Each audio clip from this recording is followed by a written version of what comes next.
Mi hermano mayor guardaba una carta en el cajón de la mesita de noche. No era una carta de amor, no era un documento importante.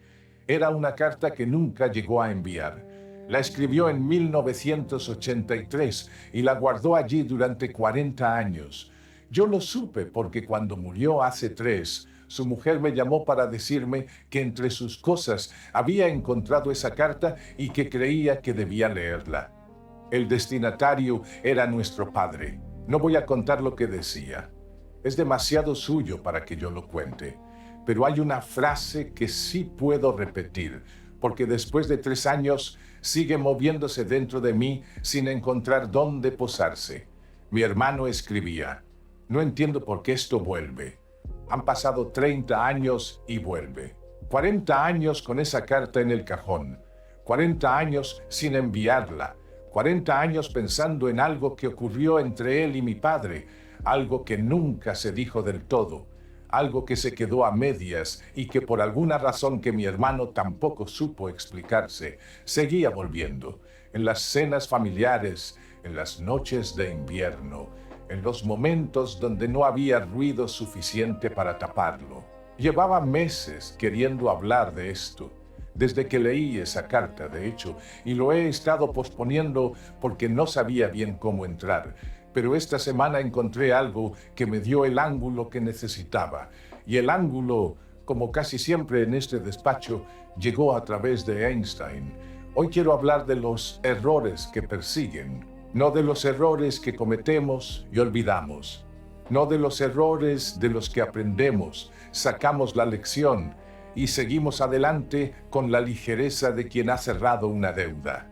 Hablo de los otros, los que vuelven después de años, los que aparecen en el momento más inesperado, en la ducha un martes por la mañana o en los primeros minutos de la noche cuando todavía no hemos acabado de dormirse, y que traen consigo toda la misma carga que tenían cuando ocurrieron, como si el tiempo no hubiera pasado realmente. Si usted lleva años pensando en algo que hizo, o que no hizo, o que dijo, o que no dijo, si hay un error específico que vuelve con una regularidad que a estas alturas ya le resulta familiar, hoy quiero hablar de por qué ocurre eso. No para decirle que se perdone, eso lo dicen otros. Y no es que esté mal, pero no es lo que quiero decirle hoy. Lo que quiero hacer es algo diferente. Quiero preguntarle qué quiere ese error cuando vuelve. Empecemos por la fachada. Hay una cita que se atribuye a Einstein, que probablemente han visto en algún lado. Aparece en imágenes en internet, la ponen en marcos decorativos, la citan en discursos de graduación. Dice: el que nunca cometió un error, nunca intentó nada nuevo. Es una buena frase, es tranquilizadora. El mensaje implícito es: los errores son la evidencia del esfuerzo, así que no te angusties por ellos. Pero hay un problema con esa frase como consuelo universal. Los errores que de verdad persiguen no son los errores del emprendedor valiente que fracasó en su tercer negocio o del científico cuyo experimento no funcionó como esperaba. Esos duelen, claro que duelen, pero tienen una escala manejable. Se pueden integrar, se pueden convertir en aprendizaje. Los errores que persiguen son de otra categoría. Son errores que ocurrieron en relaciones, errores cometidos con personas que importaban, cosas que dijimos con crueldad cuando no era necesario ser cruel, cosas que callamos cuando debíamos haber hablado. Decisiones tomadas desde el miedo que afectaron a alguien a quien queríamos, o que queríamos y perdimos, o que ya no está para que le podamos pedir perdón, o simplemente para que podamos decirle lo que no dijimos a tiempo. Ese tipo de error no se resuelve con la lógica del esfuerzo valiente. Y Einstein, lo que los archivos revelan del Einstein real, no del Einstein de las frases decorativas, no sabía. Déjenme contarles algo sobre Einstein y la bomba. En agosto de 1939, Albert Einstein firmó una carta dirigida al presidente Franklin D. Roosevelt. No la escribió él solo. La redactó principalmente Leo Szilard, físico húngaro exiliado en Estados Unidos que estaba aterrorizado por la posibilidad de que la Alemania nazi desarrollara una bomba atómica antes que los aliados. Y Szilard sabía que ninguna carta de un físico desconocido llegaría al despacho del presidente. Pero una carta de Einstein sí llegaría. Einstein en 1939 era ya el científico más famoso del mundo. Su nombre abría puertas que otros nombres no podían abrir, y Einstein firmó. La carta advertía a Roosevelt de las posibilidades técnicas de una reacción nuclear en cadena y recomendaba que el gobierno americano prestara atención seria al potencial militar de esa física. Fue uno de los documentos que contribuyó al inicio del Proyecto Manhattan. 6 años después, el 6 de agosto de 1945, una bomba atómica llamada Little Boy fue detonada sobre Hiroshima. 140.000 personas murieron antes de que terminara el año. 3 días después, otra bomba cayó sobre Nagasaki. Einstein estaba en su casa de Princeton cuando escuchó la noticia. Linus Pauling, que era químico americano, premio Nobel, y que conocía a Einstein personalmente, dejó registrado en sus notas algo que Einstein le dijo en una conversación en 1946. Einstein dijo estas palabras, que cito porque Pauling las registró así. Cometí un gran error en mi vida cuando firmé aquella carta al presidente Roosevelt, recomendando que se fabricara la bomba atómica. Un gran error en mi vida, no un error técnico, no una decisión que la información posterior demostró incorrecta. Un gran error en su vida. Y aquí está lo que me parece importante entender de ese momento. Einstein no firmó esa carta por codicia, ni por ambición, ni por ingenuidad. La firmó porque creía que era necesaria. Creía que si los alemanes estaban desarrollando esa tecnología y en 1939 había razones reales para creer que lo intentaban, entonces era moralmente necesario que los aliados se adelantaran. Era una lógica de mal menor, una lógica que millones de personas razonables habrían seguido con la misma información disponible. Y sin embargo, cuando las bombas cayeron sobre Hiroshima y Nagasaki, algo en Einstein no pudo hacer esa ecuación. No pudo calcular el error como si fuera un problema de física. Cometí un gran error en mi vida. Einstein vivió con eso hasta su muerte, el 18 de abril de 1955. 9 años. 9 años con ese error en el cajón por usar la imagen de mi hermano. 9 años sabiendo que había puesto su nombre en un documento que abrió una puerta que no se podía cerrar, que las consecuencias de ese error no eran recuperables, que no había forma de volver a antes de la carta y tomar una decisión diferente. Y Einstein siguió trabajando, siguió escribiendo, siguió siendo Einstein. ¿Cómo se vive con eso? Hay otro error de Einstein que me parece todavía más cercano a lo que quiero decir hoy, porque es de una escala más doméstica, más de las que la mayoría de nosotros conocemos. Einstein tuvo 3 hijos. Hans Albert, que se convirtió en ingeniero y vivió en Estados Unidos. Edward, que nació en 1910 y fue el menor de los 2 hijos que tuvo con su primera mujer, Mileva Maric. Y Liesl, una hija que nació antes del matrimonio y de quien se perdió el rastro, cuyo destino sigue siendo uno de los misterios de la vida privada de Einstein. De Edward quiero hablar. Edward era un niño brillante, músico dotado, amante de la poesía, con una sensibilidad que su madre describía como extraordinaria. De adolescente empezó a desarrollar los síntomas de lo que sus médicos llamarían esquizofrenia.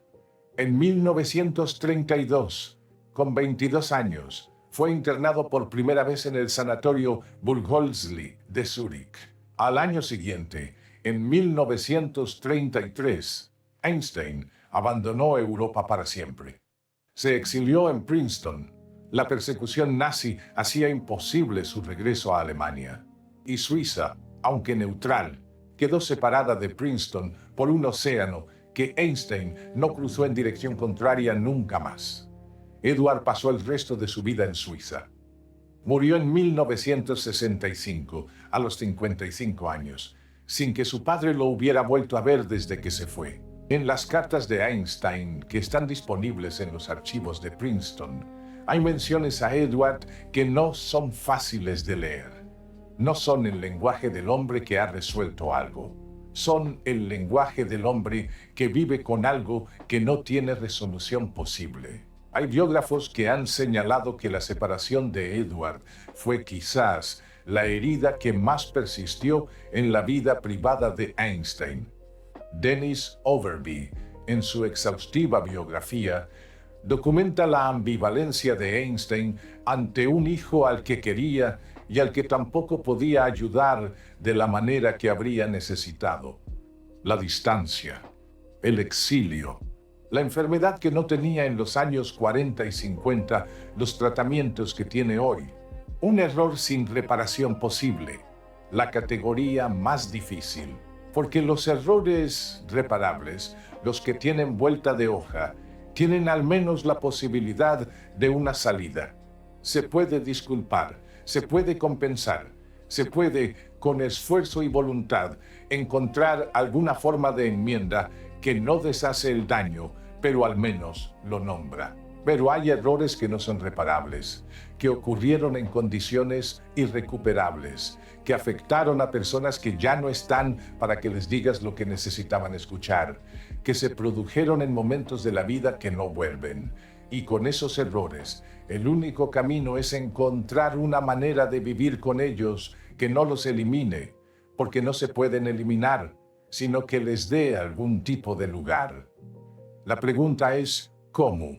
Y aquí es donde la neurociencia se vuelve para mí extraordinariamente útil, no como respuesta, como explicación de por qué el error vuelve con la misma intensidad que tenía cuando ocurrió. En el año 2025, investigadores publicaron en la revista TanFOnline un estudio sobre la relación entre la rumiación y lo que los neurocientíficos llaman la actividad ERN. ERN son las siglas en inglés de Error Related Negativity, que en español podríamos traducir como negatividad relacionada con el error. Es una señal eléctrica que el cerebro genera en los primeros 100 milisegundos después de cometer un error. Una respuesta automática, preconsciente, que el cerebro produce antes de que uno sepa conscientemente que se ha equivocado. Lo que encontró ese estudio es que en las personas con tendencia rumiativa, con tendencia a seguir dándole vueltas a las mismas cosas sin llegar a ningún lugar nuevo, la señal ERN no se atenúa con el tiempo. El cerebro sigue etiquetando el error como señal sin resolver, como una tarea pendiente, como un caso abierto. Piénsenlo un momento. El cerebro no archiva los errores que importan, los errores que el cerebro considera suficientemente significativos, los etiqueta como asuntos pendientes. Y un asunto pendiente es exactamente eso, algo que el sistema sigue procesando porque todavía no tiene resolución satisfactoria. Y hay algo más que encontraron ese mismo año investigadores publicados en Springer Nature, en la revista Cognitive, Affective and Behavioral Neuroscience. Estudiaron las redes cerebrales que se activan durante la rumiación, ese proceso de volver al mismo error una y otra vez, y encontraron algo que me parece extraordinariamente importante para entender por qué el error de hace 30 años puede sentirse tan presente como si hubiera ocurrido ayer. Las redes que se activan son las mismas, casi idénticas, para la rumiación sobre el pasado que para la preocupación por el futuro. La red por defecto, que los neurocientíficos llaman Default Mode Network, y las redes de saliencia y control frontoparietal, son las mismas redes. El cerebro no distingue temporalmente entre pensar en algo que ocurrió hace décadas y anticipar algo que puede ocurrir mañana. Hay una consecuencia directa de esto. El cerebro no tiene reloj para el error rumiativo. Puede reproducir algo que ocurrió en 1983 para usar el año de la carta de mi hermano con la misma urgencia fisiológica, la misma activación de cortisol, la misma respuesta de alerta que si ese algo hubiera ocurrido ayer. Eso no es un defecto del cerebro. Eso es el sistema de coherencia narrativa funcionando. El cerebro es un sistema que busca sentido. Cuando ocurre algo que no tiene sentido todavía, que no encaja en la historia que uno se cuenta de sí mismo, el cerebro lo marca como pendiente y lo vuelve a traer a la superficie periódicamente para ver si esta vez hay más información disponible, para ver si esta vez la historia puede cerrarse de una manera que tenga sentido. Cuando no encuentra el cierre, repite, no como castigo, como búsqueda. Hay un dato más que me parece fundamental antes de seguir. El mismo estudio señaló que el pensamiento intruso sobre los errores, esas irrupciones involuntarias de un recuerdo de error en el momento más inesperado, tienden a representarse en el cerebro en formato lingüístico. Están codificados en la corteza de Broca, en el giro frontal inferior izquierdo, las mismas regiones que usamos para procesar el lenguaje interno. Esto explica algo que probablemente todos han experimentado. El error no vuelve como una imagen borrosa o como una sensación vaga. Vuelve formulado. Vuelve como una voz interior que repite exactamente lo que dijiste o lo que no dijiste. Como una acusación que tiene las palabras específicas. Como un diálogo que el cerebro ensaya y vuelve a ensayar, buscando el momento en que la respuesta sea diferente, en que la historia cambie, en que el sentido aparezca. Y eso que el error vuelva como lenguaje, como acusación verbal interna, es lo que hace que se sienta tan íntimo y tan presente, porque el lenguaje es la herramienta con que nos contamos quiénes somos. Y un error que vuelve como lenguaje está diciéndole algo a la historia que nos contamos de nosotros mismos. Ahora hay algo que quiero distinguir cuidadosamente, porque creo que es la distinción más importante de todo lo que quiero decirles hoy. La diferencia entre rumiar y procesar. Rumiar, en términos neurológicos, es reproducir el error en bucle sin extraer información nueva. Es el sistema de búsqueda funcionando sin encontrar lo que busca. El cerebro vuelve al error, lo examina desde el mismo ángulo de siempre, llega al mismo callejón sin salida de siempre y lo guarda temporalmente para volver a intentarlo más tarde. Rumiar es costoso energéticamente, es doloroso y no lleva a ningún lado nuevo porque la pregunta que se le está haciendo al error es siempre la misma. Procesar es diferente. Procesar es encontrar la pregunta correcta, la pregunta que el error todavía no ha recibido. No por qué lo hice, que generalmente ya tiene respuesta y no resuelve nada. No cómo pude, que es una pregunta que asume que el error revela algo terrible sobre quién uno es, lo cual no es ni útil ni generalmente verdadero, sino algo más específico, más honesto, más difícil de formularse. ¿Qué marco de sentido le sigo negando a este error? Déjenme volver a Einstein un momento. Einstein no rumió públicamente. No hay registros de Einstein dándole vueltas a la carta a Roosevelt en conversaciones repetitivas, reprochándose a sí mismo, instalándose en el remordimiento como habitación permanente. Lo que hay es un reconocimiento. Cometí un gran error en mi vida y después un seguir trabajando, un seguir buscando la teoría del campo unificado, un seguir respondiendo cartas, un seguir siendo Einstein. ¿Eso significa que Einstein resolvió el error de la carta? No lo creo. No en el sentido de que lo procesó y lo dejó atrás. Creo que Einstein encontró algo diferente. Encontró la forma de seguir viviendo con él sin que ese error definiera la totalidad de lo que era. La diferencia no es que Einstein se perdonara en algún sentido limpio y completo. La diferencia es que Einstein sabía qué pregunta hacerle al error. Sabía, con una claridad que viene de décadas de honestidad intelectual, que la responsabilidad de la carta era real, que las consecuencias eran irreversibles y que seguir viviendo con eso requería algo más que el arrepentimiento o la absolución.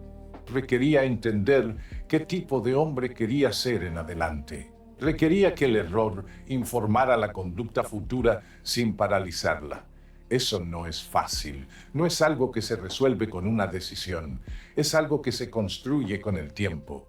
Pero hay una condición previa a esa construcción, y es la que quiero señalar. Para que el error deje de ser solo rumiación y empiece a ser procesamiento, el cerebro necesita que le hagamos una pregunta diferente a la que lleva haciendo de manera automática. Déjenme contarles lo que pasó con mi hermano. Después de leer la carta que encontraron en su cajón, estuve semanas sin saber qué hacer con ella. Llamé a su mujer varias veces, hablamos de él, de cómo era, de los últimos años. Y en algún momento de esas conversaciones, su mujer me dijo algo que se quedó conmigo. Me dijo que mi hermano, en los últimos años, había encontrado una manera de hablar de aquello. No conmigo, que soy su hermano menor, y quizás no era la persona más fácil para esa conversación. Con un amigo suyo de la época universitaria, al que seguía viendo cada pocos meses, y que en esas conversaciones, según le contó ese amigo a su mujer después de que mi hermano murió, mi hermano ya no hablaba del error de la misma manera. Ya no preguntaba por qué lo había hecho. Ya no se reprochaba las consecuencias. Preguntaba otra cosa. Preguntaba qué le había impedido entender en aquel momento lo que entendía ahora. ¿Qué necesitaba en aquel momento que no se atrevió a pedir? ¿Qué tenía miedo de que ocurriera si actuaba diferente? No preguntas sobre el error en sí, preguntas sobre el contexto que hizo el error posible. Y según ese amigo, esas conversaciones eran diferentes. No tenían el tono del hombre que se castiga, tenían el tono del hombre que investiga algo que le importa entender. El error no desapareció, el dolor tampoco, pero la relación con el error había cambiado. Mi hermano encontró, tarde quizás, la pregunta correcta. La carta que guardó 40 años en el cajón nunca llegó a su destino. Mi padre murió en 2007 sin haberla recibido. Y sin embargo, de alguna manera que todavía no entiendo del todo, mi hermano encontró en algún momento una forma de vivir con ese silencio que no lo paralizó. No porque el error se resolviera, sino porque la pregunta que le hacía al error cambió. Volvamos a la neurociencia un momento, porque hay algo más que quiero decir sobre esto. Lo que los investigadores de Tan von Leyen documentaron es que la actividad ERN, esa señal de error sin resolver, se amplifica cuando la tendencia rumiativa está activa. Pero también documentaron algo que no siempre se menciona con la misma claridad. La señal no está diseñada para ser permanente. El cerebro no genera esa señal como castigo perpetuo. La genera como incentivo de búsqueda, como la señal de una pantalla de carga que dice procesando. El sistema espera que en algún momento la búsqueda encuentre lo que busca y la señal se puede desactivar. Lo que mantiene la señal activa, lo que hace que el error siga volviendo años después, es que el sistema todavía no encontró el marco de sentido que necesita para archivar esa experiencia de manera que encaje en la historia general de quién uno es. No el perdón en el sentido religioso del término, el sentido, el lugar en la historia. ¿Qué lugar tiene este error en la historia que me cuento de mí mismo? Esa es, en términos neurológicos, la pregunta que el cerebro está haciendo cuando el error vuelve. Y hay 3 formas diferentes de responder a esa pregunta, 3 marcos posibles, y no todos son igual de útiles. El primer marco es el marco del defecto. El error revela algo fundamental y negativo sobre quién uno es, una carencia de carácter, una incapacidad constitutiva para hacer lo correcto. Este marco no resuelve la señal ERN, la amplifica. Porque si el error es evidencia de un defecto irreparable, entonces no hay información nueva que el sistema pueda procesar para cerrar el caso. El caso nunca se puede cerrar porque el error es la prueba de algo que no cambia. El segundo marco es el marco del olvido. No pasó nada importante, todo el mundo comete errores, hay que seguir adelante y no darle más vueltas. Este marco tampoco resuelve la señal. El cerebro no archiva los errores que importan por decreto voluntario. La supresión activa del pensamiento rumiativo, que es lo que ocurre cuando uno se dice a sí mismo, ya basta de pensar en esto, activa, paradójicamente, las mismas redes que la rumiación. Es el efecto del oso blanco del psicólogo Daniel Wegner. Cuanto más activamente uno intenta no pensar en algo, más presente está ese algo. El tercer marco es el que cambia la relación. El error ocurrió en circunstancias específicas. Fui la persona que era en ese momento, con la información que tenía, con los miedos que tenía, con las herramientas que tenía para entender lo que estaba en juego. Si pudiera actuar ahora con lo que sé ahora, actuaría diferente. Esa diferencia no deshace lo que ocurrió, pero define quién quiero ser en adelante. Este marco no elimina el dolor, pero le da al error un lugar en la historia que no es ni condena ni negación. Le da significado. Y el significado, como señalaron los investigadores de Springer Nature, es lo que la corteza prefrontal necesita para redistribuir lo que ha acumulado. Hay algo que quiero decir antes de cerrar y que me cuesta decirlo porque no sé si lo digo bien todavía. Los errores que más persiguen son los errores cometidos en relación con algo que importaba. Nadie rumia durante décadas un error sobre algo irrelevante. Nadie guarda durante 40 años en el cajón de la mesita una carta sobre algo que no pesaba nada. Los errores que persiguen son los errores que ocurrieron cuando la apuesta era alta, cuando la persona al otro lado de la ecuación importaba, cuando lo que estaba en juego era una relación, una promesa, una posibilidad de ser diferente que no se tomó. La persistencia del error es, en cierta manera, la evidencia de lo que importaba. Mi hermano guardó esa carta 40 años, porque la relación con mi padre importaba.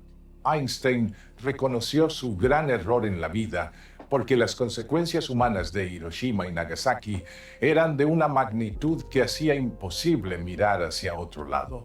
La herida de Edward, el hijo que no volvió a ver, persistió porque Edward era su hijo. Los errores que no persiguen son los errores que ocurrieron en contextos de poca apuesta. Y si eso es así, si la persistencia del error es proporcional a la importancia de lo que estaba en juego, entonces la pregunta que hay que hacerle al error no es únicamente por qué ocurrió. La pregunta que hay que hacerle al error es, ¿qué me dices sobre lo que realmente importaba?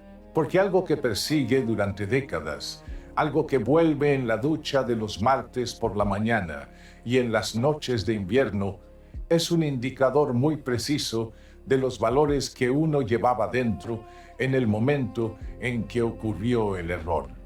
Es la señal de que algo que importaba de verdad no recibió la atención o el cuidado o la honestidad que merecía. Y esa señal, en lugar de ser una acusación, puede leerse como información. Información sobre quién uno quería ser cuando cometió ese error. Información sobre quién uno todavía puede elegir ser. Einstein murió el 18 de abril de 1955 en el hospital de Princeton. La noche antes de morir, pidió papel y lápiz, no para escribir cartas, para seguir con las ecuaciones de la teoría del campo unificado, el proyecto que había ocupado los últimos 30 años de su vida y que murió sin terminar. No sé qué pensaba Einstein sobre la carta a Roosevelt en esa última noche. No sé si pensaba en Edward, en Suiza, en el hijo que no había vuelto a ver en 22 años. No sé qué murmuró en alemán poco antes de morir. Esas palabras que las enfermeras de Princeton no entendieron porque no hablaban su idioma. Pero sí sé que murió con ecuaciones en la mesa. No porque hubiera resuelto sus errores, sino porque había encontrado a su manera la forma de vivir con ellos sin que esos errores fueran el único capítulo de la historia. Mi hermano guardó esa carta en el cajón hasta que murió. Nunca se la mandó a mi padre, nunca hubo esa conversación. Eso es real y no lo voy a romantizar. Pero su mujer me dijo que en los últimos años, después de aquellas conversaciones con su amigo, algo había cambiado. No que el peso hubiera desaparecido, que mi hermano lo llevaba diferente, que el nombre de mi padre ya no aparecía en la conversación con el mismo tono de tribunal que tenía antes, que aparecía con algo más parecido a la curiosidad. Como si mi hermano hubiera empezado a preguntarse no quién tuvo la culpa de lo que pasó, sino qué necesitaban los dos en aquel momento que ninguno de los dos supo darse. No sé si eso es lo que la neurociencia llama cierre. No lo creo, de hecho. Creo que el cerebro de mi hermano seguía marcando ese asunto como pendiente hasta el final. Pero hay una diferencia entre un asunto pendiente que uno evita y un asunto pendiente con el que uno ha aprendido a sentarse. Entre la señal de error que el sistema genera como acusación y la señal de error que el sistema genera como investigación. Mi hermano encontró esa diferencia tarde, pero la encontró. Y Einstein, a su manera, también. Vuelvo a la pregunta con la que empecé. Si todo pasa por algo, ¿por qué ciertos errores nos persiguen tantos años? No tengo una respuesta completa. No creo que nadie la tenga. Pero hay algo que sí creo después de todo esto. Los errores persiguen mientras el cerebro no encuentre el marco de sentido que les da un lugar en la historia. No el perdón en el sentido de eliminar la responsabilidad. No el olvido en el sentido de hacer como si no hubiera ocurrido. Un lugar real. Un lugar que diga, esto ocurrió de esta manera. Soy el tipo de persona que en esas circunstancias actuó así. Y también soy el tipo de persona que ha cambiado desde entonces, o que puede cambiar, o que al menos entiende ahora qué estaba en juego que entonces no entendía. La pregunta correcta no es ¿por qué no puedo olvidar? La pregunta correcta es ¿qué marco de sentido le sigo negando a este error? Y esa pregunta, a diferencia de la primera, tiene la forma de algo que puede responderse, no de una vez, no con una respuesta simple, no sin dolor, pero puede responderse. Einstein lo hizo con la carta a Roosevelt. Reconoció el error con precisión, sin minimizarlo y sin convertirlo en el eje de su identidad, y siguió trabajando. Siguió siendo responsable. Siguió siendo Einstein. Mi hermano lo hizo a su manera, con esa carta en el cajón y esas conversaciones con su amigo, y llegó a una forma de hablar de mi padre que ya no era el lenguaje del tribunal. Eso es lo que encontré en todo esto. No una respuesta que cierre el caso. Una pregunta que lo abre de otra manera. Háganme un favor.